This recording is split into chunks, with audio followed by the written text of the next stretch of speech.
Back in March, I made my picks for who was going to win the various awards around Major League Baseball. Here's your proof of that. Now is as good a time as any to revisit those picks and see how right or wrong I really was. It's safe to say that at least one of these is not going to happen. Bob Melvin, by all accounts, has lost control of the Padres locker room. The addition of Xander Bogaerts, a full season of Juan Soto, and huge extensions for Machado and Darvish haven't worked out the way the Friar faithful had hoped, and the Padres are all but eliminated from postseason contention. The manager doesn't go out onto the field, but he does set the tone in the clubhouse and lead his team on a nightly basis. Granted, how much an effect managers really have on a team depends on who you ask. Still, it's not a good look for Melvin to see the Padres fall this far short of their own expectations. They were a sexy World Series pick, but now look miles off where they wanted to be on opening day.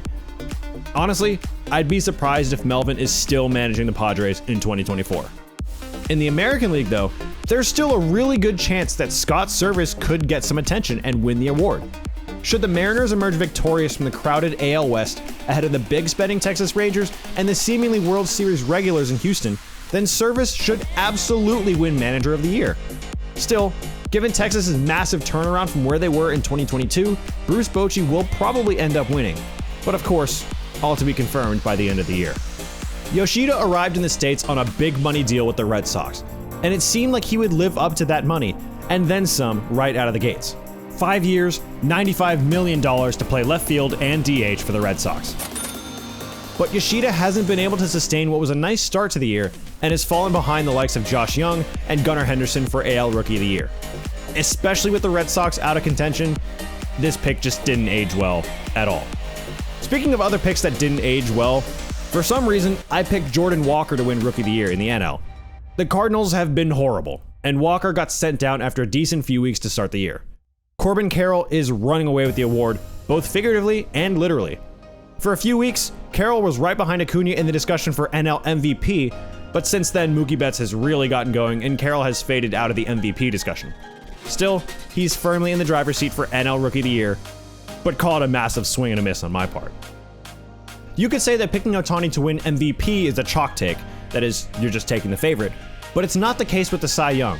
Other pitchers in the AL like Garrett Cole and Shane McClanahan usually get more Cy Young love, and for good reason. Those guys are filthy. But this year, I had a feeling Ohtani would have a huge comeback year. Not that he was bad in 2022, but he's gotten better every single year. For a while, it almost looked like he was going to win both the hitting and pitching triple crowns, or at least was in shouting distance of it. That's more than anyone else can say in the history of Major League Baseball. But alas, Ohtani too has fallen victim to the dreaded elbow injury. He'll hit in 2024, but won't pitch until 2025 at the earliest. My other pick, again, may not have been a chalk take, but I definitely expected a big bounce back year from Scherzer. Of course, nothing really went to plan for the Mets, and they ended up blowing it all up at the trade deadline, including dealing Scherzer to the Rangers.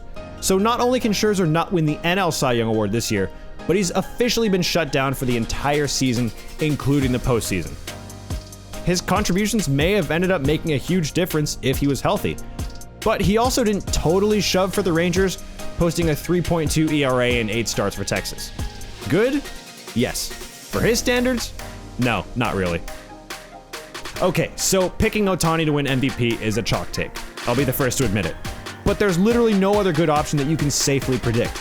Judge having the year he had in 2022, where he set the AL record for single-season home runs, wasn't necessarily unpredictable, but you can't confidently say that you knew he was going to break the record.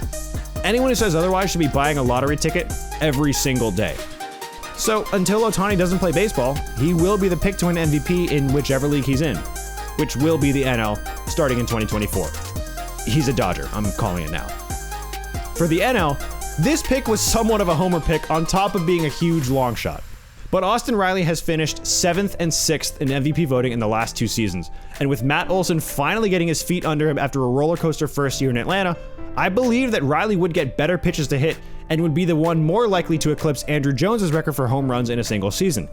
Plus, with the elimination of the shift, teams would pitch to Matt Olson more cautiously and go after Austin Riley, since Olson was among the league leaders in balls hit into the shift pre-2023.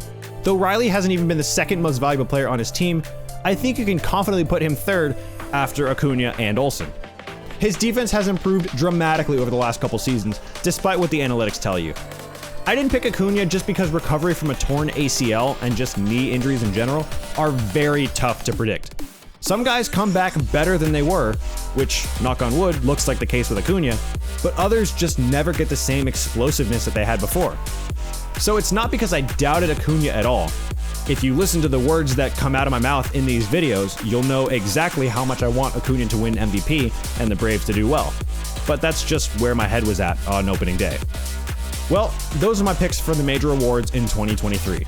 If Scott Service wins Manager of the Year, I'll have at least 2 correct picks, but otherwise, these all didn't hit the mark. Which, to be fair, almost goes for everyone every single year.